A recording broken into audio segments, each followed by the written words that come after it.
Blue-White Breakdown. I'm Bob Flounders.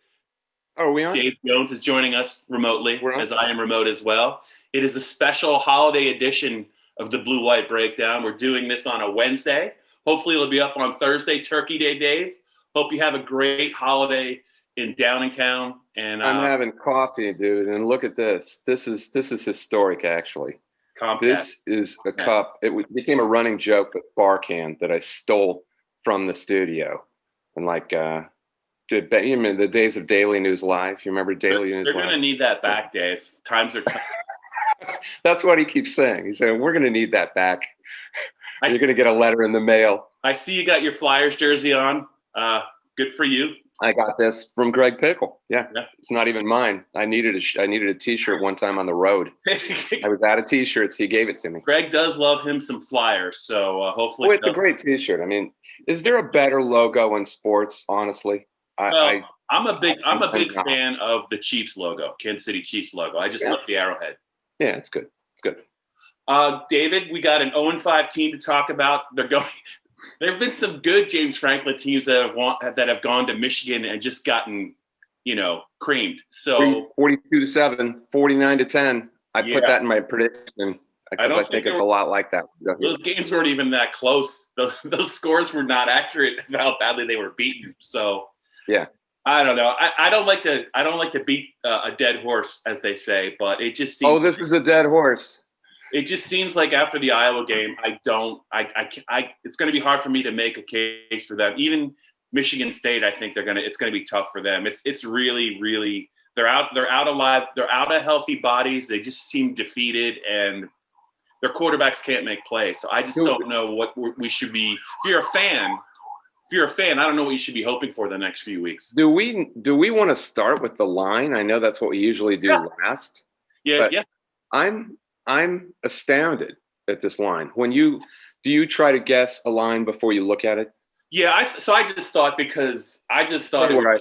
it would open at 3 Michigan, and I thought it would go to 6. It would go in Michigan's direction, and I think it opened at 4 Michigan, and now it's like 1.5. Yeah. Now, how do you explain that? What are we missing? I don't know how to explain that, other than the fact that a lot of people are betting Penn State. But why? On what basis? This is my only thing, Dave, is for some reason they have been much more competitive on the road than at home. I know there's no fans, but the 2 games they were in this year that they either could have won or pushed into overtime were away from Beaver Stadium. Well, that's immaterial. It's just immaterial. Anyway, to your point about Levis and Clifford, and is there any evidence to you that situation is resolved? What I thought was interesting is that after when Clifford came in, you remember Buster Douglas against Mike Tyson? He had this certain, I don't give a damn. I call it a gas factor, which is great for life, which means give, and the word that begins with S. If you have a low gas factor in life, everything's better. Everything's easier. You don't put so much import on every decision, every time you talk to a girl, every time you interview for a job, every time you do something important, you just do the thing and don't worry about the ramifications. Right. I see that this team is, I mean, they don't. Clifford is the epitome of this team in that way, because you noticed when he came out there, he was like Buster Douglas against Tyson. He just didn't give a damn. He went out and flung a couple of great throws because the game wasn't on the line. I think that had something to do with it. He was just going to play and see what happened. Once it got close, then it was 31-21. What did we see? We saw the old Sean Clifford. I think something's in his head. He's in his own head that way. I don't think that was part of the field geography or anything else. To me, that was a sign. So then do they go back to Levis? I don't know. I mean, the situation is not resolved. Now, when you compare that with Michigan, the situation looks very resolved to me based on the Rutgers game. If you saw the Rutgers game, finally, Jim Harbaugh has a quarterback that looks like he can transcend everything that Jim Harbaugh is, which is Bo Schembechler. He is.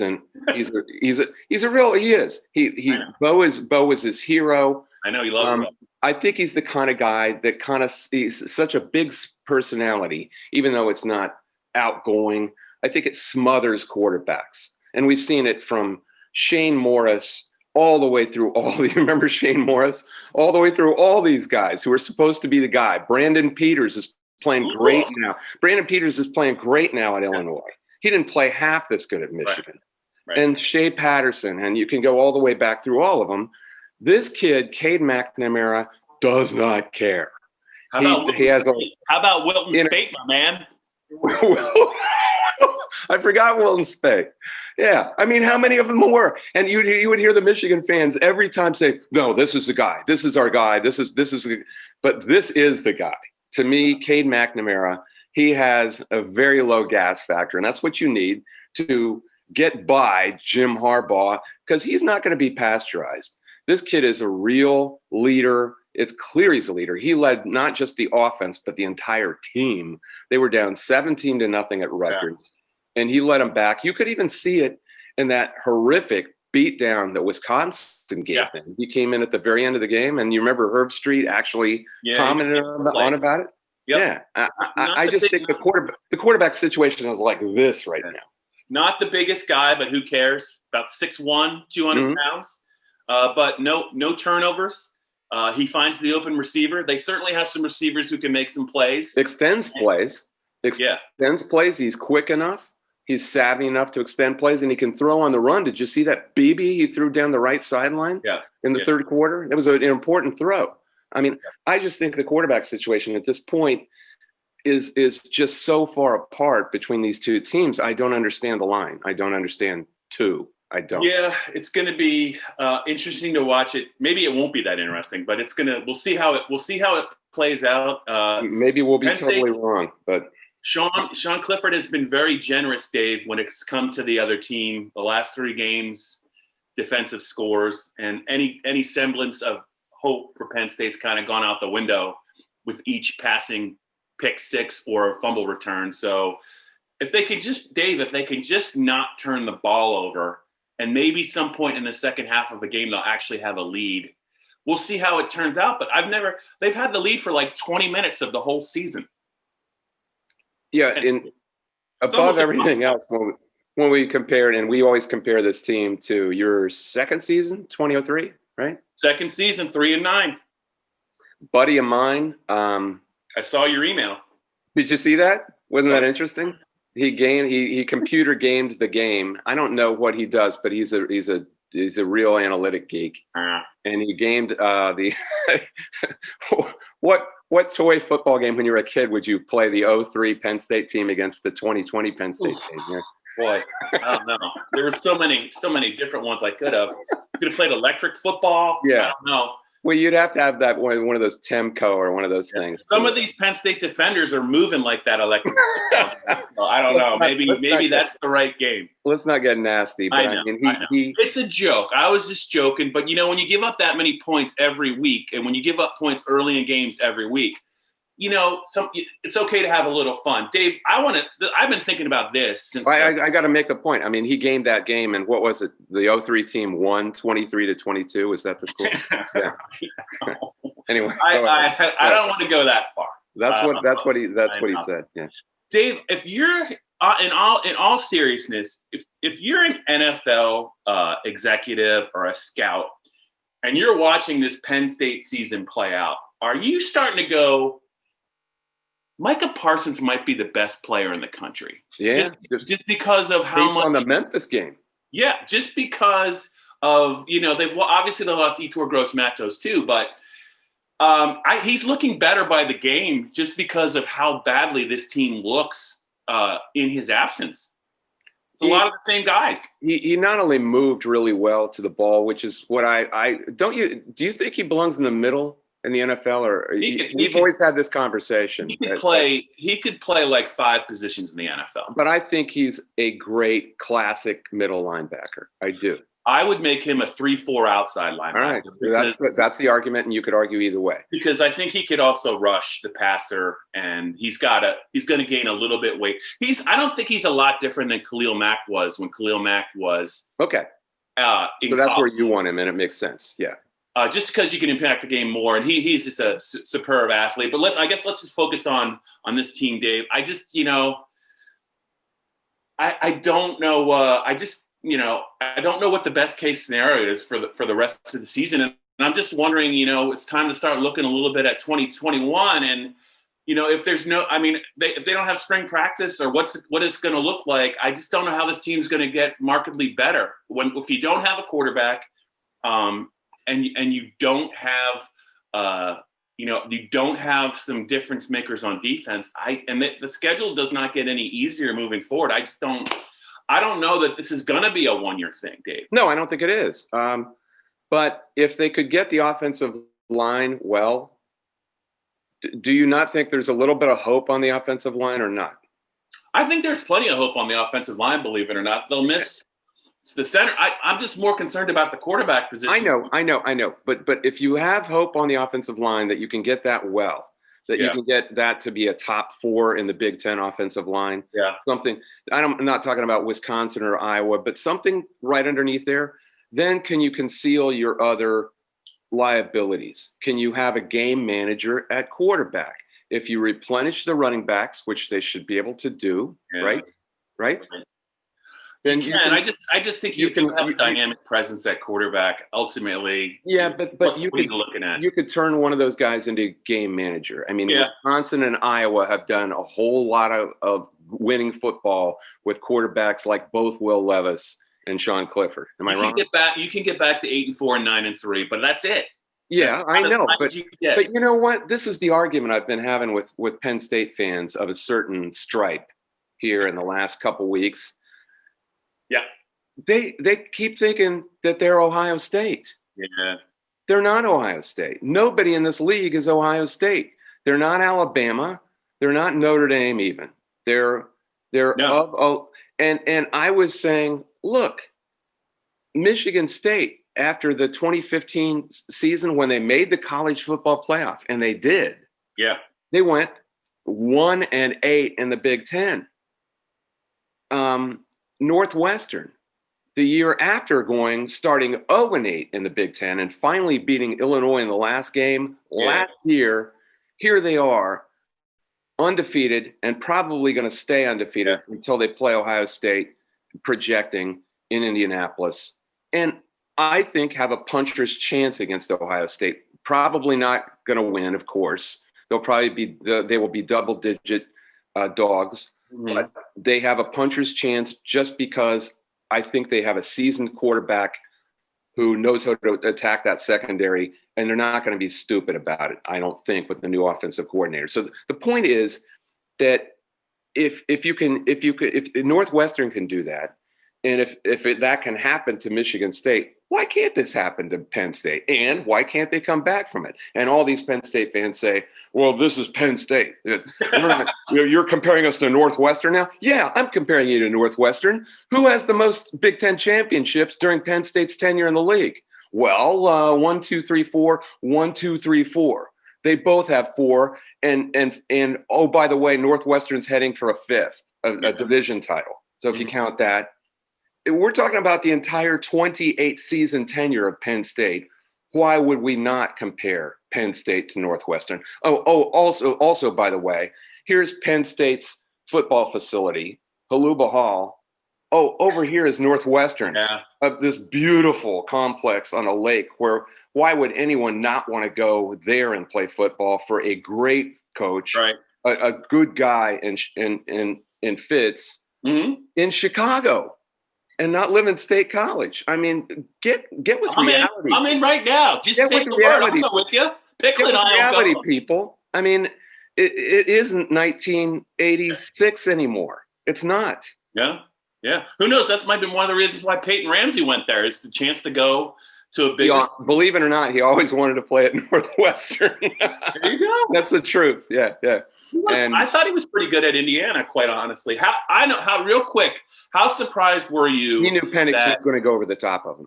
and he Yeah. knew But how surprised were you that Indiana pushed Ohio State to the limit last week? I was quite surprised. I thought that line was 20.5, I believe. Yeah, and that was way too much. Yeah. I picked Ohio State. Well, it wasn't when it was 35-7. It didn't look like too much. Yeah. And it didn't look like too much. That's the way I thought the whole game would play out. And very frankly, I thought Ohio State got bored. But they're not good enough. They're not good enough to get bored. They think they're better than they are, and that's why someone's going to slap them in the face. And it actually could be Northwestern. I don't think so, because that's a pinnacle game. Yeah. Where it's this for the college football playoffs. So I don't think that'll happen. But the same thing could happen to this team conceivably if they had the right schedule, which they don't. That happened to the 2015 team, where Michigan State, a very ordinary Michigan State team with a backup quarterback, went in there and beat them, 14-9 or whatever it was. 13. The windmill kicker, Dave. The windmill kicker. Remember? He made yeah. And I just think that Ohio State has a really mediocre back four.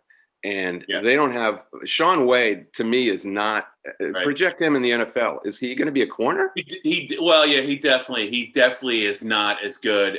He's been exposed a little bit this year. Yeah, he's a slot corner at best. You can't put him out on the outside. He's getting beat by everyone. He got beat by Jahan Dotson. He got beat by Ty Freifogel from Indiana. I mean, he's gotten beat up a little bit, and he's the best DB they got. They don't have anybody else to put out there. So – they're vulnerable, certainly, in the tournament, but I still was surprised that Indiana hung in there. To your question, and I don't know why I should have been surprised, because they've shown that all year. They've been under Tom Allen, and Michael Penix ended up with, what was very cool about it was Nick Sheridan, the former Michigan quarterback under Rich Rodriguez, who was Indiana's offensive coordinator, the youngest coordinator in the league. He's 33 or 32. He just threw out the whole concept of running the ball against Ohio State, because he knew it wouldn't work. So he ended up, I think it was 53 throwing snaps to 12 running snaps, and set Penix loose. And that's how they got back in the game. I mean, they were doing that in the beginning anyway. You're going to take your shots. You might not only hit about a third of them. It was like Darryl LaMonica, Al Davis football. But when you hit them, you're going to hit big plays. And they hit big plays over and over and over against Ohio State. So they were impressive. All right, it's the blue-white breakdown. We've spent a lot of time talking about Ohio State, Northwestern, and Indiana. Well, what do we do? We're going to circle back. We're going to circle back to James Franklin and the Lions here as we get to the second half of the show. Hope you guys have a great Thanksgiving. Dave, did you ever get a chance, before we talk about Penn State, did you ever get a chance at any level to cover football on Thanksgiving? That's a good question. Did Pitt – when I covered Pitt, they didn't play on Thanksgiving, did they? I don't think so. 89 and 90. It seems to me maybe the Friday after. Well, I think I did that. I might have done that. I know one game that you always loved was your favorite team. Their Black Friday game. Didn't they always play Colorado, Nebraska, and Colorado on Black Friday? Colorado, and then it switched to Iowa. But yeah, correct. Didn't always go too well. And Iowa, let me tell you, Iowa hates them. Iowa hates Nebraska. Isn't that game this week, or is it? It's coming up. I don't know what they did when they went to the 8-game schedule. But Dave, while you look, I'll just say that game is this week, and that's coming in our picks. I mean, it's going to get ugly out there. When I first broke in as a full-time sports writer at the Express Times in Easton, they have one of the great Turkey Day, or they had one of the Turkey Day games in the country. It's Easton and Phillipsburg, New Jersey is right across the river, the Delaware River, from Easton, Pennsylvania, and they play at Fisher Field at Lafayette College in the morning, 10 or 11 o'clock in the morning, and the place holds like 15,000 people. And that must be cool. It's been on ESPN a couple of times, but it's just to watch the two towns kind of come together, and the games. It's like the Army-Navy game. There's not any cheap shots in it. They never stop, like, just coming at each other. And even when one team gets the upper hand, the other team doesn't quit. I mean, they just keep coming, and it's in the morning. It's something they look forward to for the rest of their lives, and every year it's really neat. It's in the morning? Yeah. Yeah, I don't know what So they're it's like doing this year, but yeah. the first time I ever covered a morning football game of any kind was McDevitt High School. Oh yeah. And I thought that was the strangest thing. Veterans Field? Yeah, but kind of cool. Yeah, those 10:30 games on that horrific field full of glass shards and nails and stuff over there. Yeah, yeah. It impacted our Friday nights, Dave, but we still got up and did it on Saturday mornings. All right, Dave. So, all right, let's talk a little bit about this Harbaugh, Franklin, Penn State, Michigan game. You mentioned the Michigan quarterback who is poised to make a big difference, Cade McNamara. Give me the scenario where Penn State hangs in the game and is sticking around, and maybe they got a shot at the end. Well, Michigan's secondary isn't good. I think if Kirk Shiraka would just set whoever they start free and just start flinging the ball, I think this is a pass sets up the run kind of game. Yeah, I would not even run the ball. I mean, I would do what Indiana did against Ohio State.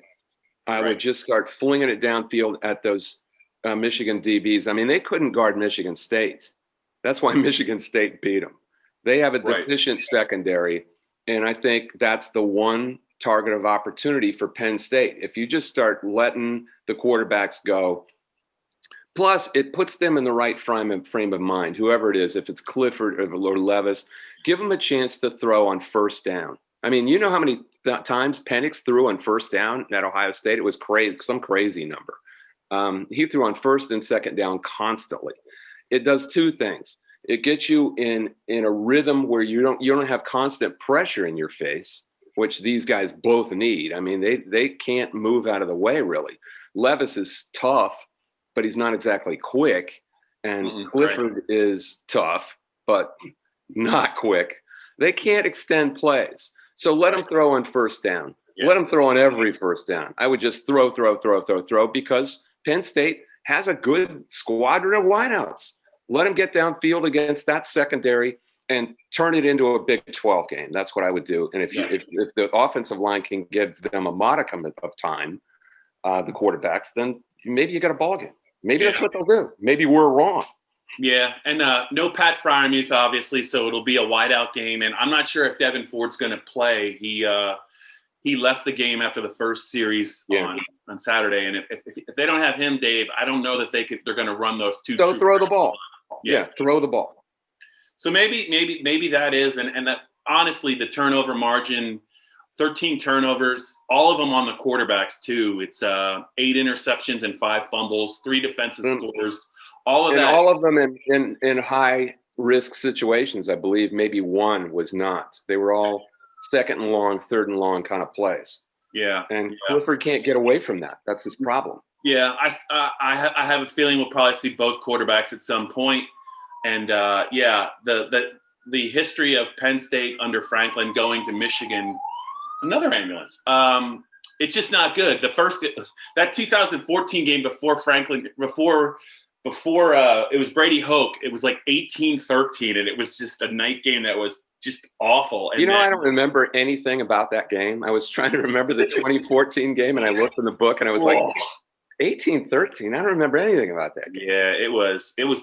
That was the game, Dave. After the game, you asked a question about Deshaun Hamilton because he disappeared from the offense, and I don't think James wanted to answer it, so you asked it again. And he's like, I thought I just answered your question, Dave. No, I remember that. Answered it. No, he said, I answered the question. That's it. Yeah. And I said, well, you didn't really. And then a love affair began. I would say James Franklin has been very decent and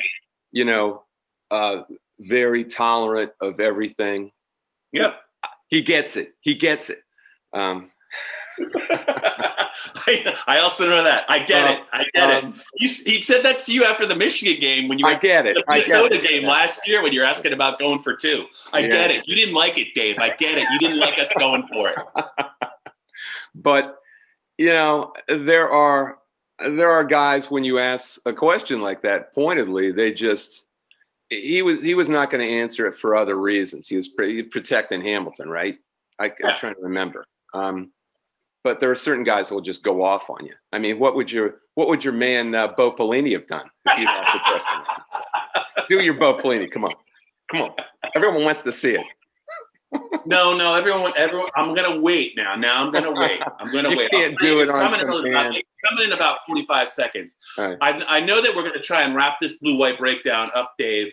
So why don't you tell me what your prediction is? Is there any bold prediction for you? Is there anything out of the ordinary you think you're gonna see Saturday from either side? Bold? Oh, bold. I thought you said bold. I thought you said bold. Yeah. Hey, pay attention, okay, my man? Why don't you pay attention? All right? No, I didn't like that. That wasn't any good. I picked it. I have to pick it based on what we've seen. Yeah. I mean, you get into trouble when you base stuff on. I've made a couple of picks this year based on a dramatic shift I thought might be ready to occur, and that very rarely. When people show you who they are, believe them. That's what I've learned in life and football too. And this is who these guys are. And we saw in Cade McNamara, I thought a real spark. And Michigan looked like they beat Ohio State at the end of that game. It was a triple overtime over Rutgers, and they were dancing off the field. Well, it stands to reason that that's going to carry over, and I've got Michigan 45-17. Yeah.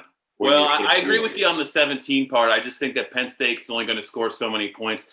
They're literally, other than Jahan Dotson and a little bit of Parker Washington, there's just not that many skill guys left that are going to scare any defense because of the injuries. With Freiermuth, I mentioned Devin Ford. I don't know if they're going to be able to run the ball. The quarterbacks have to be a little bit gun shy given the turnovers. I said 30-17. I just going back to what you started with that point spread, it just seems to me like that line that would really surprise me if it was that. Yeah, it's one of those lines. When you see a line like that, what do you think? You're thinking, what am I missing here that somebody else sees that I don't see? Yeah. And quit doing that with your shirt. I think it's frightening children. Sometimes it's just a bad line, like Penn State minus 27.5 against Maryland this year. Sometimes it's just a bad line.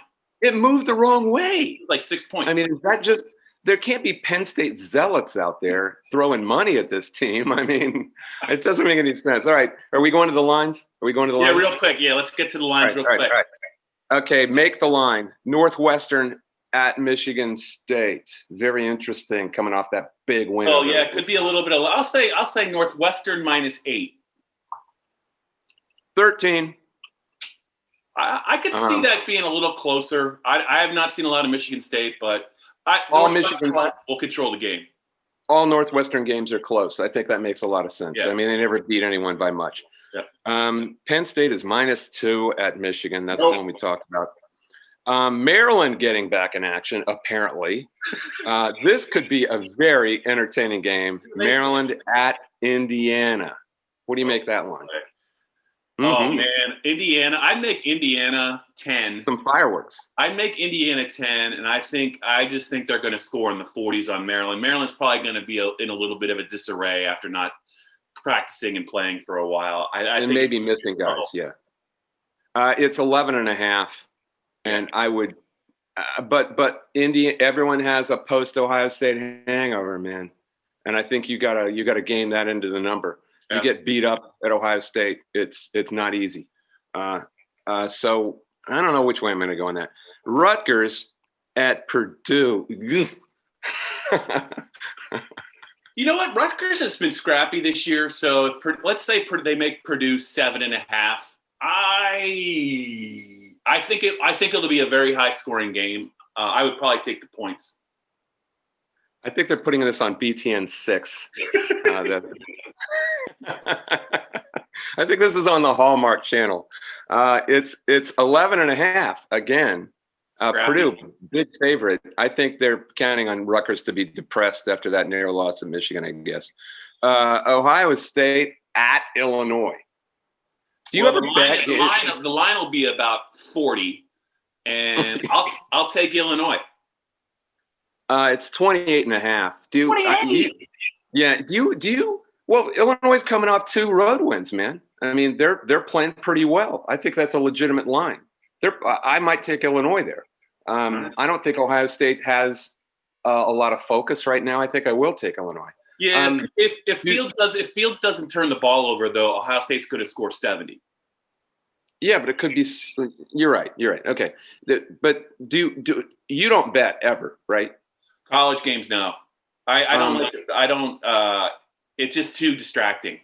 But plenty of degenerates. I'm all about watching Penn State this year, Dave. I'm all about it. You know plenty of degenerates, though. Do they ever bet, or do they stay away from these 30, 40-point lines? There's always no. If there's a line, people are going to bet it. They'll tease it up, tease it down. That's got to be just asking for it. Yeah. I'm more about the horsies than I am about the college games. Okay, and finally, this is the game I was referencing before: Nebraska at Iowa, and I'm telling you, Iowa despises Nebraska. They try to conceal it, but they've always hated Nebraska, and ever since they got in the league, they want this game more than any other game. Yeah, 31-10 Iowa. That's the score. Yeah, it's a 14.5-point spread, and then that could be 50. I mean, that's going to be a meat grinder. 31. And Nebraska can't handle it. All right, we're all done.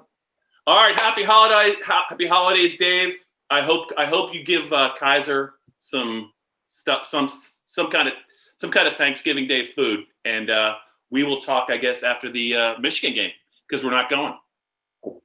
What do you make? What are you making? I know you're a great cook. You making some quail? What are you making? Coors Lake casserole. No, I'll be going. I'm a turkey and mashed potatoes guy, and I'll just be watching the Cowboys and the Redskins, buddy.